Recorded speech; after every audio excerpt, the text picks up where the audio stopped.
o desserviço, a irresponsabilidade, a inépcia tanto do ministro da Fazenda, Haddad, quanto também desse presidente da República, que é incapaz de tocar o governo. Fala pessoal, seja muito bem-vindo ao nosso canal Politicamente, começando hoje mais um vídeo recheado de informações importantíssimas sobre o mundo político. Mas antes, se inscreva agora mesmo no nosso canal, ative o sino das notificações, deixe o seu like, compartilhe ao máximo esse vídeo com a maioria das pessoas que você conhece para estar nos ajudando. Dito essas coisas, vamos então à matéria de hoje com as últimas notícias do dia 18 de dezembro de 2024. Giro na tela e notícia no ar. Vamos embora.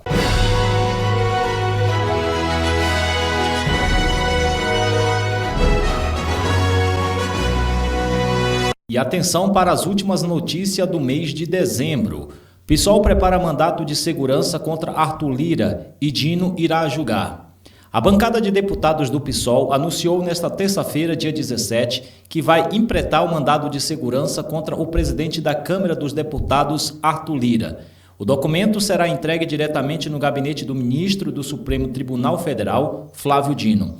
O argumento da ação é no sentido de que Lira teria desrespeitado determinação da Suprema Corte e aplicado manobras ilegais na condução de distribuição de emendas para beneficiar Alagoas, reduto eleitoral do deputado. Dino foi responsável no STF por suspender os pagamentos de emendas parlamentares até que o Congresso apresentasse critérios de maior rastreabilidade e transparência e na transferência dos recursos. A Câmara dos Deputados aprovou a regulamentação da reforma tributária.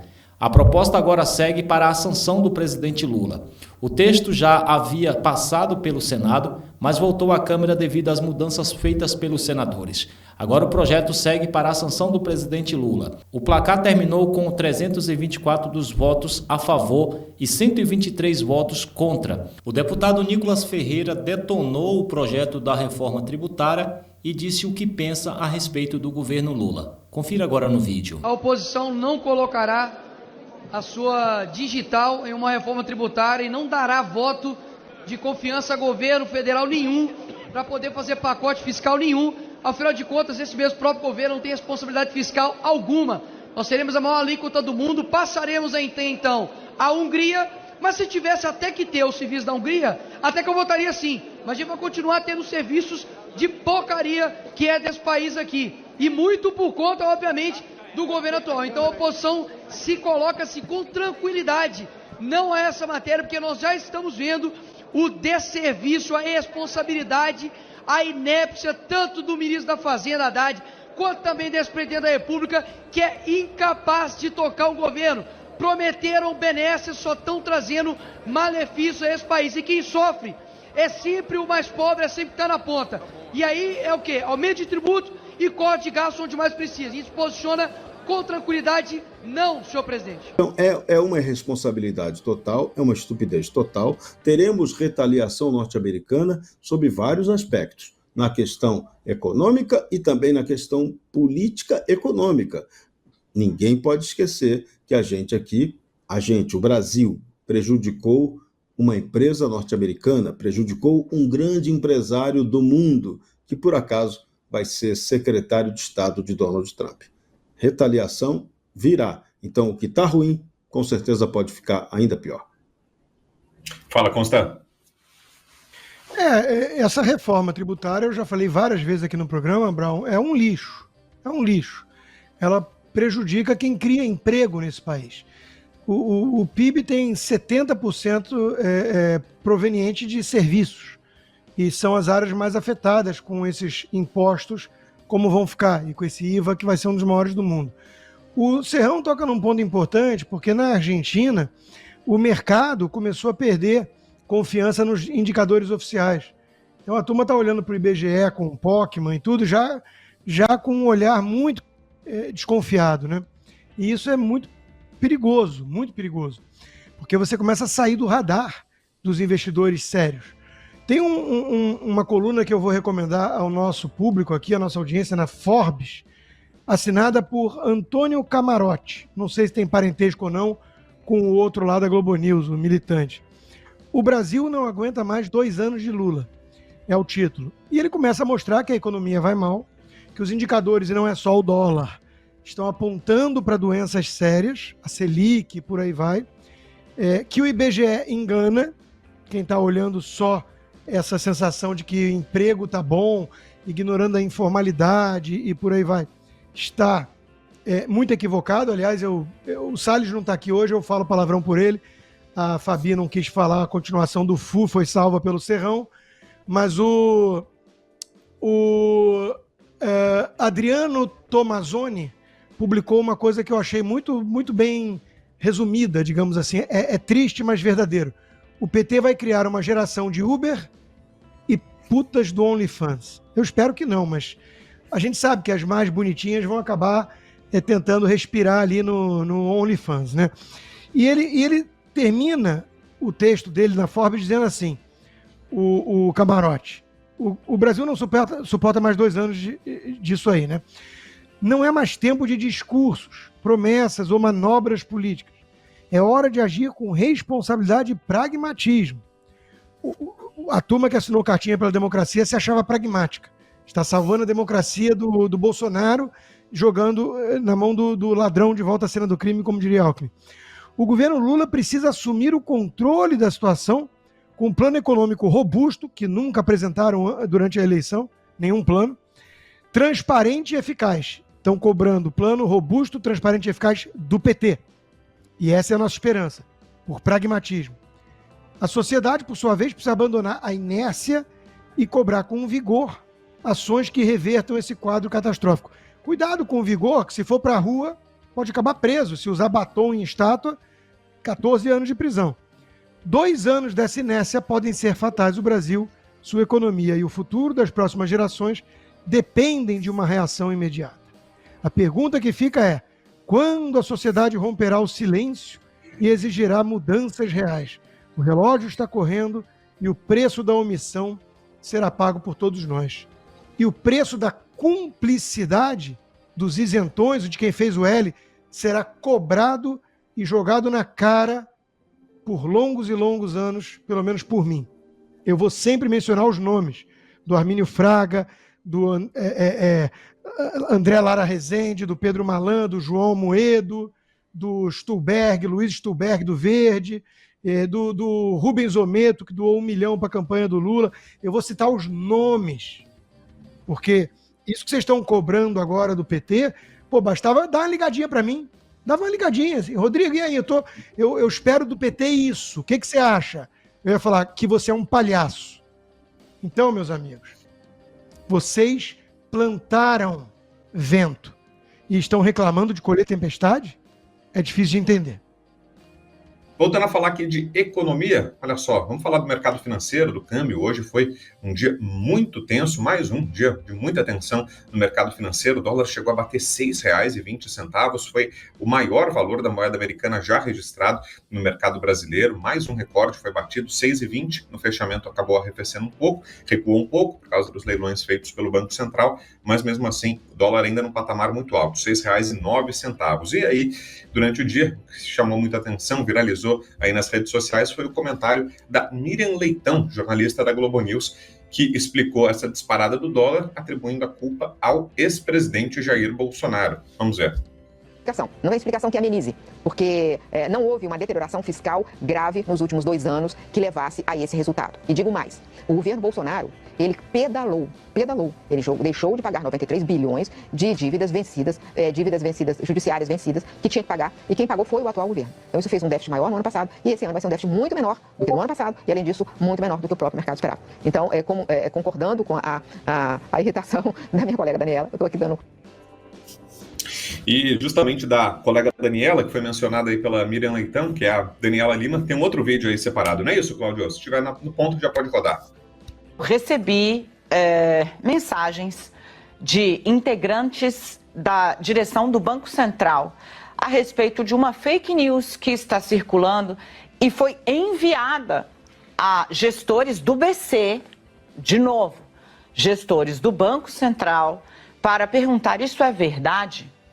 Trata-se de fake news veiculada numa rede social por um perfil que se auto-intitula um local, eu não vou dar o nome do perfil, onde você fica por dentro de notícias de geopolítica, economia e política trazidas por brasileiros expatriados e sem censura. É um perfil de fake news. Da grossa, assim. Fala, Serrão.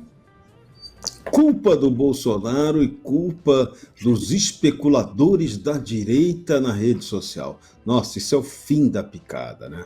Por isso que a gente tem que lembrar, olha, governo acaba ou é antecipado o seu fim quando tem crise econômica. E essa crise econômica, quem está causando é exclusivamente a falta de uma política real de governo do PT. O partido que teve a coragem de ter uma candidatura à presidência da República que, como Constantino lembrou ainda agora, não apresentou um plano de governo, mas que, curiosamente, teve a capacidade de processar todo mundo no Tribunal Superior Eleitoral que dissesse que ele não apresentou o plano de governo. Só que ele não apresentou o plano de governo, ponto. E agora a gente está vendo o desgoverno. Esse é o ponto 1. Fala, como está? Pois é. Bom, sobre Miriam Leitão e Daniela Lima, né? A única coisa que eu tenho a dizer sobre isso é o seguinte: quem se informa pela Globo News merece se lascar. O problema é que as pessoas ferram o Brasil todo junto, né? Mas hoje em dia, são militantes, a Daniela Lima, inclusive, muito raivosa, né? Militantes que espalham as fake news que denunciam em outros. Então, de repente, o câmbio disparou por culpa do Bolsonaro e de fake news, de um site aí qualquer, de uma página qualquer. Não porque o Lula diz que é o mais responsável de todos, porque o pacote fiscal é um lixo, porque a reforma tributária é um lixo, não por isso, porque as estatais voltaram a dar prejuízo, né? É tudo isso uma piada de mau gosto, uma palhaçada, né? Elas estão nesse papel de tentar enganar. Eu até fico às vezes na dúvida quando eu vejo uma e outra. Foi interessante que a gente trouxe as duas juntas, porque eu fico na dúvida de quem mereceria o troféu de ouro, né, de funcionário do ano do PT. Porque as duas se esforçam muito, é muito empenho em tentar enganar, ludibriar o público. Mas o público não é trouxa. Então as pessoas estão vendo que a coisa está desandando, que a economia descarrilhou, né? E elas vão ter que ficar nesse papel ingrato. Meu Deus do céu, imagina, olha, eu falei ainda há pouco lá, uma previsão do Tonizon, esqueci o sobrenome dele, de que vai ter uma geração criada de Uber e meninas do OnlyFans, digamos assim. Mas eu não tenho a menor dúvida de que há muito mais dignidade na mocinha que está tentando ir para o OnlyFans para pagar as contas do que virar jornalista da Globo News hoje em dia. Eu não tenho a menor dúvida. E com apenas um vídeo, Bolsonaro desmonta a narrativa que levou Braga Neto à prisão. O ex-presidente já se manifestou com relação à prisão do general Braga Neto. A narrativa caiu por terra. Nós tivemos a prisão do general Braga Neto. Nesta prisão do general Braga Neto, ele foi preso, segundo os jornais, eu estou reproduzindo o que eu li ontem e hoje nos jornais, se deu porque o coronel Cid, numa delação premiada, teria dito que, enfim, haveria possibilidade, não tem as palavras, de que teria, enfim, havido alguns atos que poderiam justificar, como, por exemplo, um eventual financiamento que ele não sabia de quanto era, do agro, que também já desmentiu. E por essa razão, pela delação premiada e por ele ter conversado com o pai do coronel, ele foi preso sob obstrução. Há uma decisão do Supremo Tribunal de 2019, Supremo Tribunal Federal, e relatoria do Gilmar Mendes, do ministro Gilmar Mendes, muitos livros escritos juntos, que diz o seguinte: não pode haver prisão baseada em delação premiada. Por uma razão muito simples. Na delação premiada, para o cidadão obter aquilo que ele pretende, que é a liberdade, ele fala aquilo que aqueles que estão querem que ele fale. Por essa razão, a decisão do Supremo é de que, em base da edição premiada, não pode haver prisão. E creio eu que a lei, não tenho certeza se é esse número, 3.964, do Congresso Nacional também, feita em função da Lava Jato, em que foram anuladas por pressão as delações premiadas, dizia que por força da delação premiada não pode haver prisão.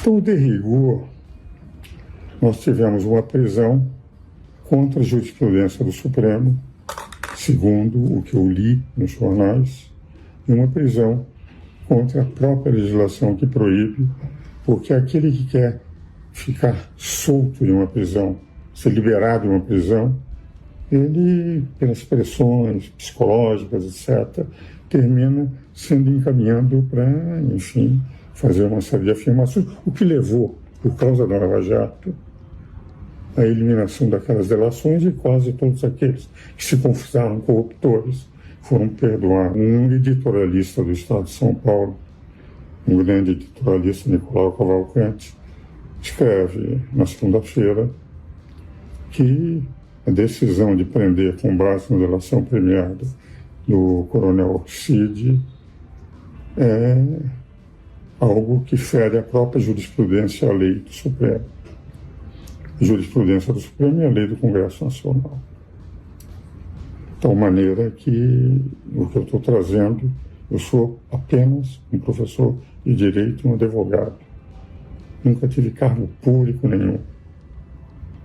A vida inteira só quis ser advogado e professor universitário.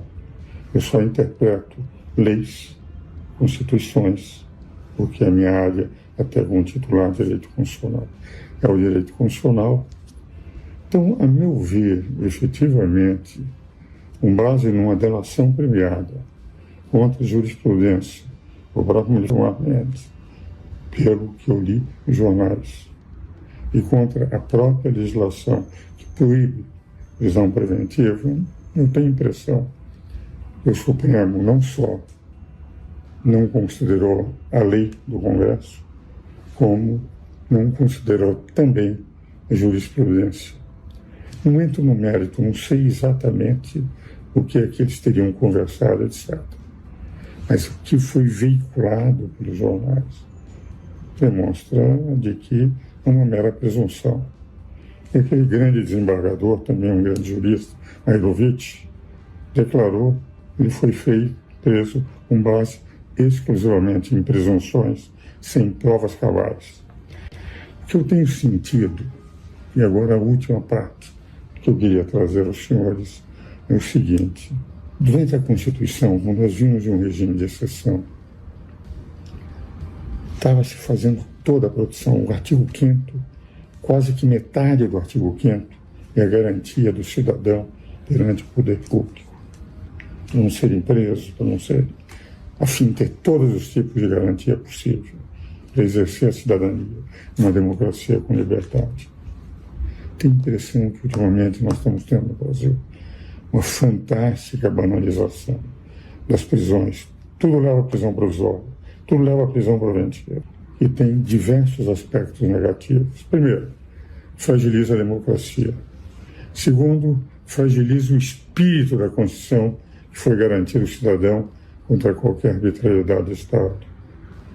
Terceiro, faz com que parte da população, como diz o Estado de São Paulo, de segunda-feira, vá ficando gradativamente contra o Supremo, que apesar de constituído de grandes juristas e pessoas que eu respeito, a maioria deles tendo eu livros escritos com ele, com essa admiração permanente, a população vai ficando com essa banalização de que qualquer suspeita leva à prisão, se leva a considerar que o cidadão tem que ser encarcerado. Lembrando que o atentado violento ao Estado de Direito e golpe de Estado pressupõe o início de um atentado. E sem Forças Armadas não poderia haver. De rigor, se houve este plano que se foi produzido na delação premiada, esse plano de 3, 4, 5 cidadãos jamais as Forças Armadas entrariam, segundo a minha experiência de professor da escola. E mais do que isso, tanto é verdade que não houve uma tentativa. Só 2 anos depois soube que eles tinham trocado telefonemas a respeito disso.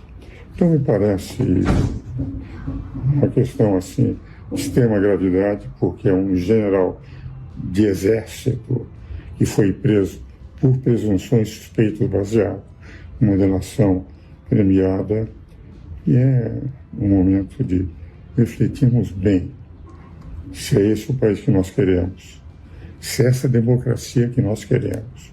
O que eu posso dizer com toda tranquilidade, com 33 anos de lições sobre direito constitucional e conjuntura, que nunca houve risco de golpe de Estado no Brasil, eu continuo afirmando que tinha absoluta certeza que aqueles coronéis que ouviram as minhas modestas aulas de direito constitucional jamais entrariam. E não tenho certeza. Eu não sei se ele fez o curso, o coronel Cid, porque eu conheço 30 e poucos coronéis, evidentemente, não se conhece o nome de todos, mas eu tenho certeza absoluta que as Forças Armadas, os altos comandos, por aquilo que eu sentia nas respostas daqueles coronéis, capitães de mar de guerra, coronéis da aeronáutica, eu sempre tinha 2, ou 1 ou 2 capitães de mar de guerra, 1 ou 2 coronéis da aeronáutica, eles jamais fariam. Tanto é que não houve nem tentativa. Eu só soube dessas pela delação premiada durante 2 anos. Nunca se teve a percepção de que poderia ter havido alguma coisa. E se realmente se pensou num plano absolutamente inviável, porque, como disse o presidente Michel Temer, sem Forças Armadas não há em nenhum lugar do mundo um golpe de Estado.